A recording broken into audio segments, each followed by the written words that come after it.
My ex-wife had an affair with my brother, Jake, the golden boy of the family, and they had a baby together.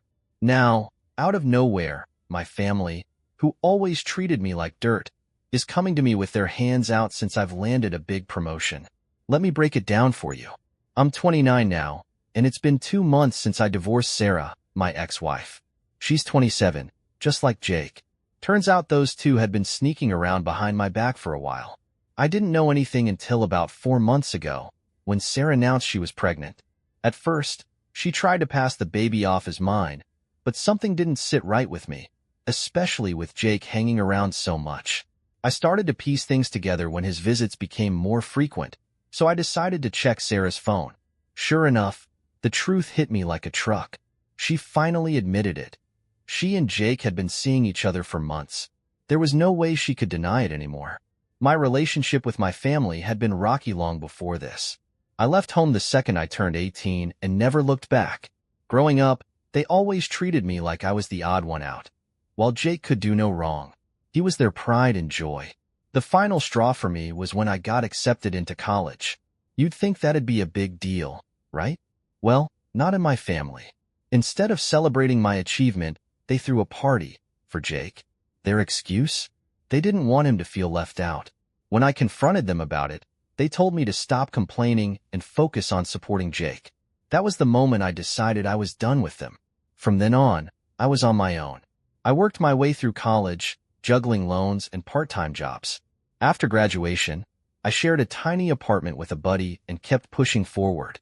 My parents never reached out to me, and honestly, I was fine with that. Years went by without a word from them. Then, out of nowhere, Jake reached out last year. He said my parents missed me and wanted to reconnect. By that time, I was married to Sarah and living a decent life, but the wounds from my past still hadn't healed. Against my better judgment, I agreed to meet them. That first meeting was awkward, to say the least. My parents acted like they were ready to make things right, and I felt like I owed it to myself to try. I even invited them to my home, and that's where it all went wrong. Jake met Sarah, and the two of them hit it off immediately. Before I knew it, they were having an affair. When Sarah told me she was pregnant, I was over the moon, thinking I was going to be a dad. But then Jake started showing up more and more. At first, I didn't think much of it, but things got weird fast. He'd touch Sarah's belly and talk to the baby like it was his. Sarah just laughed it off, saying it wasn't a big deal, but I couldn't shake the feeling that something was off. 6 months into it, my gut feeling wouldn't let up. One night, while Sarah was asleep, I went through her phone. What I found confirmed everything I'd been dreading. Their texts spelled it all out. Jake was the baby's father, and they'd been seeing each other behind my back for quite some time. The messages didn't just reveal the affair. They also exposed their plan. Sarah had no intention of ever telling me the truth. She and Jake were going to wait until the baby was born to come clean. After that, Sarah would file for divorce, marry Jake, and the two of them would live off my child support payments while raising their baby. The whole thing was so calculated. It made me sick. The next morning, I confronted Sarah. At first, she denied everything, but when I mentioned the texts, she knew the lies wouldn't work anymore. She admitted it all. That was the end of our 2-year marriage. Unsurprisingly, my parents immediately sided with Jake and Sarah. All their talk about how Jake and I were equally important to them, just empty words. When Sarah and Jake announced their engagement and my divorce on social media, my whole family rallied behind them like nothing had happened. Not a single one of them cared about how this betrayal had destroyed me, mentally, emotionally, and financially. What hurt even more was the realization that Sarah had been lying to me for 6 months, letting me believe the baby was mine. It felt like I lost not just my wife, but a child I thought I'd have. My parents told me to stop being bitter and that I should be happy for Sarah and Jake because they'd finally found happiness. They even expected me to join their celebrations. That was the breaking point for me. I cut them all out of my life for good. But my family didn't stop there. They actively helped Sarah during the divorce. She ended up walking away with a huge settlement, my car, and plenty of money. They backed her story that I was a toxic, controlling husband who had forced her to quit her job, even though it was entirely her decision. My parents claimed they'd originally cut ties with me because of my supposed misogynistic behavior, which gave Sarah's lawyer even more ammunition. It was a nightmare. Not only had my family betrayed me, but they actively worked to ruin my life so that Jake and Sarah could move on with theirs. The divorce didn't just cost me emotionally, it hit me hard financially too. Thanks to the way my ex and my family painted me as the bad guy, with my so-called temper tantrums and bad attitude, the cards were stacked against me. I lost a lot of money in the settlement, but at least I got to keep the house. Honestly, I was just relieved to be done with all of it. No waiting period where I live meant the divorce was finalized quickly since Sarah didn't contest it either. I wrapped it up as fast as I could, determined to leave that mess behind and move on. Forgetting wasn't easy, though. The betrayal haunted me, but I buried myself in work and focused on improving myself. It paid off in a big way. 2 weeks ago, I got promoted, better position, better salary, a shiny new company car, the whole deal. For the first time in a long while, I was genuinely happy. To celebrate, I treated myself to a solo dinner at one of my favorite restaurants. I made the mistake of sharing the moment online, though, and that's when things took a turn. Within a day or two, my mom contacted me out of nowhere, asking me to visit. I hadn't spoken to her, or anyone in the family, since the divorce was finalized, so I had no clue what they wanted from me now, especially after they sided with Sarah and backed all her lies. At first, I ignored the message, but she didn't give up. Soon enough, she was blowing up my phone with calls, and when that didn't work, she showed up at my office. She even got into a shouting match with my receptionist, which was humiliating. To get her to leave, I promised I'd visit in a few days. When I finally went to see them, I couldn't believe what I walked into. They'd used the settlement money to upgrade to a bigger house to accommodate the new baby, who had been born just 3 weeks ago. I figured the alimony was covering some of the bills, but it didn't bother me much. By now, the payments were just a drop in the bucket compared to my new salary. Jake wasn't home, and Sarah was asleep, so it was just me and my parents. I didn't bother with small talk. I sat down and waited for them to get to the point. After a few minutes of awkward silence, my dad finally blurted it out. Jake had been fired from his job, and the money from the alimony and settlement wasn't enough to keep things afloat anymore. They'd seen my post about the promotion and wanted me to help out financially since they were struggling to pay the bills. Here's the setup. My parents have been retired for years, Jake's out of work, Sarah isn't going back to work anytime soon, and now they're supporting a family of 5, including the baby.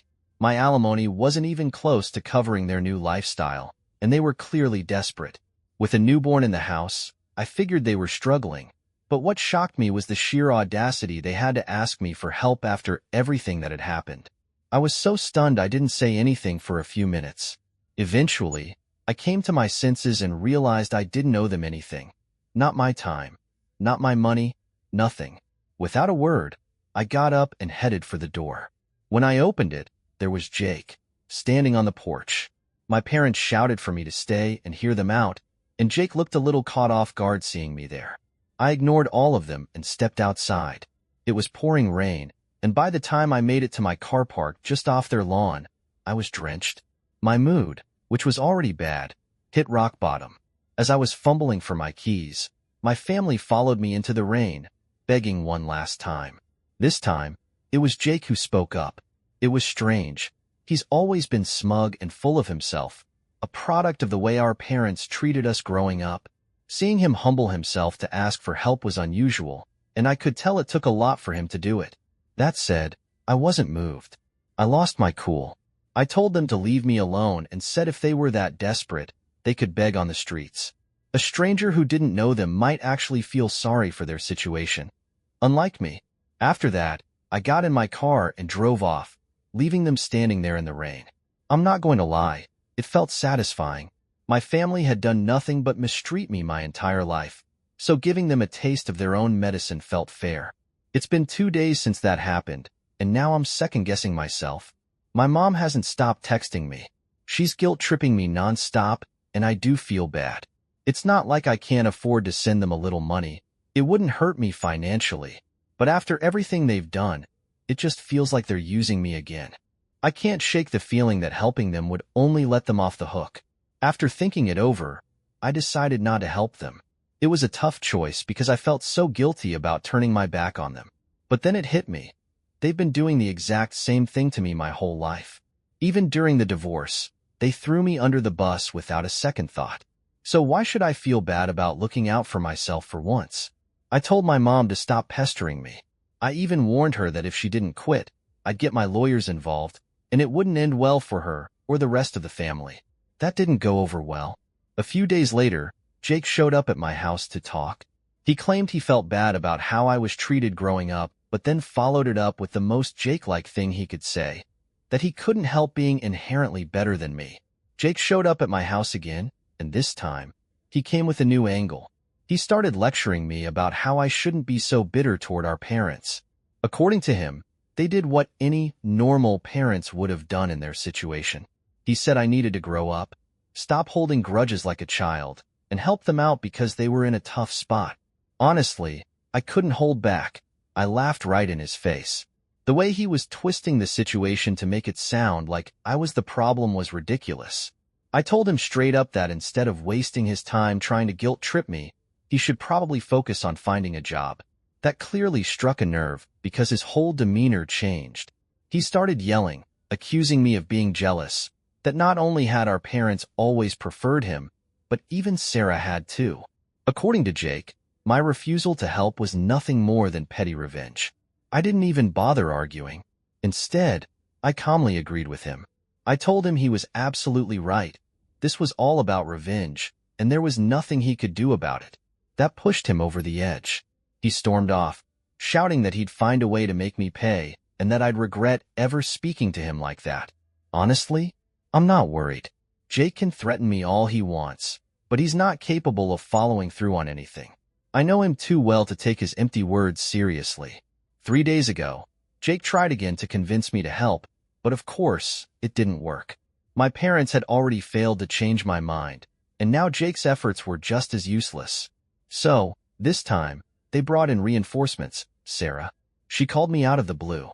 At first, I wasn't going to answer, but then I figured if I didn't, they'd probably just show up at my house again.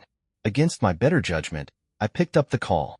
From the start, her tone was polite, almost too polite. She said she knew I had no reason to help them after everything they'd done to me, but asked me to consider being the bigger person. She tried to play the sympathy card, reminding me that my parents had paid for everything when I was growing up and that she had done her best to be a good wife. Yeah, sure. Except for the part where my parents never cared about me, always favored Jake, and let's not forget how Sarah cheated on me with Jake. So no, her attempt to guilt-trip me didn't land. I told her I sympathized with their situation but pointed out that I was already paying alimony, money she didn't deserve in the first place since she cheated on me. The only reason she got it was because my family lied in court to make me look like the villain. She started crying on the phone, calling me selfish and heartless, which was ironic considering what she'd done to me. When I still refused to help, she snapped. She said Jake was right about me and that I'd left her no choice but to get the law involved again. She threatened to take me back to court and demand a higher alimony since I'd been promoted, claiming she'd humiliate me all over again. This time, I wasn't fazed. I told her to go ahead and try. The first time around, I was so drained and depressed that I didn't even bother fighting back. I just gave in. I didn't even try to disprove their false claims about me being toxic or controlling. All I wanted back then was to end the marriage, no matter the cost. But this time, I'm ready to fight and make sure they finally face some consequences. Well, Sarah kept her word for once. She actually filed for higher alimony, citing my promotion. But this time, I wasn't going to roll over. I started by reaching out to our mutual friends, people who didn't know the full story. Most of them only knew that Sarah and I had separated. They had no idea about the affair with Jake or the lies during the divorce. When I told them everything, they were shocked. I asked for their support and made it clear that I needed them to testify against her. I'd had enough. After speaking with my lawyer, I made it clear that I wanted to end the alimony arrangement altogether. Sarah didn't deserve a cent, and I wasn't going to let her keep leeching off me. Over the next few days, I gathered every bit of evidence I could find. Proof of how my parents and Jake had mistreated me over the years and were now trying to exploit me because of my promotion. I wasn't going to hold back or worry about their feelings anymore. These parasites had drained enough from me, and it was time to cut them off for good. I even reached out to some cousins who had witnessed how I was treated like an outsider growing up. Despite us never being particularly close, they agreed to speak on my behalf. Their support meant a lot, and it added even more weight to my case. My lawyer was impressed with what we'd put together and said we had a strong shot at not only ending the alimony payments but also exposing all the lies my ex and family had spun about me during the divorce. This time, I wasn't going to let them off the hook. Everyone already knew Sarah had cheated on me, but the false narrative she and Jake had painted, her as the victim and him as the hero, was finally about to fall apart. I presented video testimonials from friends and a few relatives who backed me up, showing that the story my family had told was nothing but lies. They clearly hadn't expected me to fight back. They probably thought I'd roll over like I did the first time, but I wasn't the same emotionally fragile person anymore. Yesterday, it was finalized. I no longer have to pay Sarah alimony. When the decision came down, I felt like the happiest man on earth. Watching the smug look vanish from Jake's face and seeing Sarah on the verge of tears was unbelievably satisfying. Honestly, I couldn't care less about her crying anymore. It was over, and I was finally free from this nightmare. I'd planned to celebrate by picking up some takeout and enjoying a movie at home, but of course, my family couldn't let me have a moment of peace. As I was driving home, I noticed Jake's car parked outside my house. Confused and more than a little annoyed, I still went inside, only to find my entire family standing in my living room. When I got to the door, I found them blocking my way inside. I was completely taken aback and didn't know what to say at first. Instead of reacting, I kept my cool and told them to get off my property unless they wanted me to call the police. That's when my dad decided to speak up. He launched into a lecture about how I should be ashamed of myself for what I'd done. According to him, I had no sense of responsibility toward my family and had betrayed them by refusing to help when they needed me most. I let him talk, standing there in silence. I wasn't about to give them the satisfaction of an argument because I knew that's exactly what they wanted, to get me worked up, emotional, and reckless enough to give in. But I wasn't falling for it. My refusal to respond clearly agitated them. My mom started demanding that I show some respect and talk to my dad, but I stayed quiet. The longer I stayed silent, the more frustrated they became. Eventually, Jake snapped. He grabbed me by the collar and tried to take a swing at me, but my dad managed to pull him back just in time. Jake started yelling, calling me a jealous loser who would never amount to anything. I couldn't help but find it ironic, coming from an unemployed guy still living with our parents and begging me for money to survive. At that point, I'd had enough. I told them to leave immediately, or I'd actually call the cops. I also suggested that, given their financial state, they might want to make a quick exit within the next 5 minutes. Begrudgingly, they started to leave. My mom made one last attempt to guilt-trip me, trying to shame me into giving them money, but it didn't work. Eventually, they were gone. It's been almost a full day since the confrontation, and they haven't tried to contact me again. Honestly, I hope it stays that way. For the first time in a long time, I feel like I might finally get some peace. When we got married, I poured myself into our life together. I took care of everything: the house, the pets, the yard, and her 4-year-old daughter. She had me get rid of my old car, so I started driving one of hers. On top of all the household responsibilities, I worked part-time at the law firm where she was employed. My days started at 6 a.m. and sometimes didn't end until 2 a.m. because of all the chores and obligations I juggled. Despite all this, she cheated. I tried to forgive her, but the trust was gone. I kept catching her talking to him, and even planning to meet up with other men. She insisted she wanted to work on our marriage, but her actions said otherwise. On top of the infidelity, she abused me emotionally and sexually. She blamed me for her cheating, saying I should have done something to prevent it. She used guilt and manipulation to coerce me into intimacy when I wasn't ready, ignoring my boundaries completely. Then she got pregnant. I asked for a DNA test, but instead, she immediately got an abortion and blamed me for that too. It was the final straw. Last month, I decided to leave. I quit my job and walked away from the marriage. Since then, my family has been supporting me, but every day feels like a struggle. I've lost so much: my job, my home, my car, my stepdaughter, and even the family connections I had through her. Without my family's help, I'd be completely homeless. My mental health is in shambles. I've learned she was cheating on me even while we were dating, and it feels like our entire relationship was fake, a cruel game to her. I'm left to pick up the pieces, feeling broken and abandoned. My lawyer, who's a trusted family friend, says there's not much I can do to recover what I've lost. Right now, I feel stuck. I know I need to take small steps, like getting a job and rebuilding my life, but even leaving the house feels impossible. Depression and anxiety have taken over, and even spending time with friends leaves me emotionally drained and in tears by the time I get home. I feel like nothing is improving, and I don't know how to move forward. To make matters worse, my ex-wife plans to bring the man she cheated with to our divorce hearing. A friend told me this, and it feels like her final way of rubbing salt in the wound.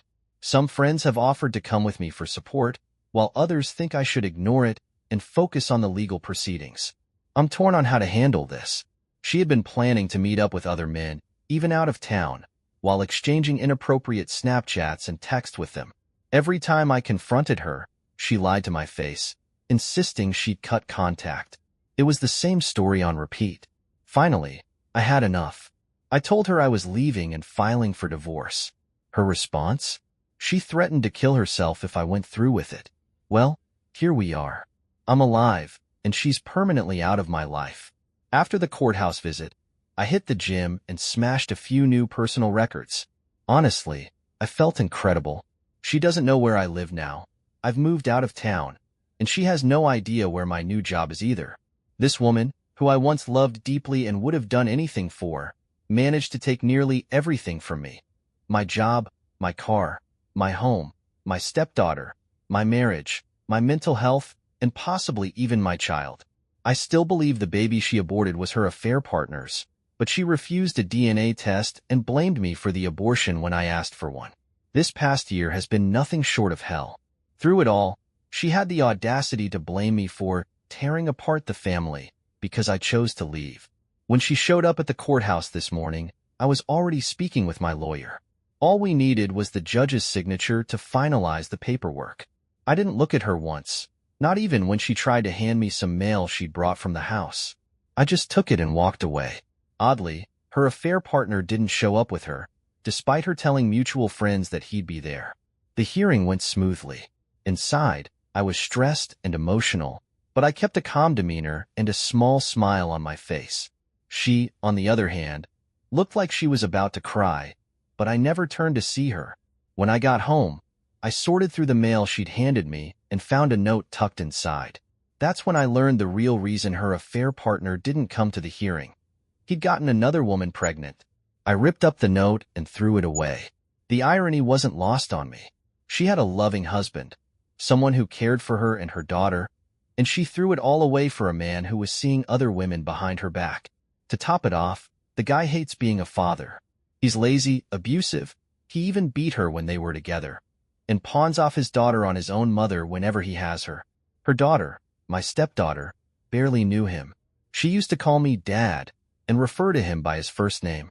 His mother even cried on Christmas one year while we shared a drink, telling me how grateful she was that her granddaughter had someone like me in her life. Now, with this new baby on the way, I can only hope the woman carrying his child gets away from him, for her sake and the baby's. Despite everything, I feel conflicted today. On the one hand, I'm relieved to finally be free of this nightmare. On the other, I feel incredibly alone. My emotions keep swinging between joy and emptiness.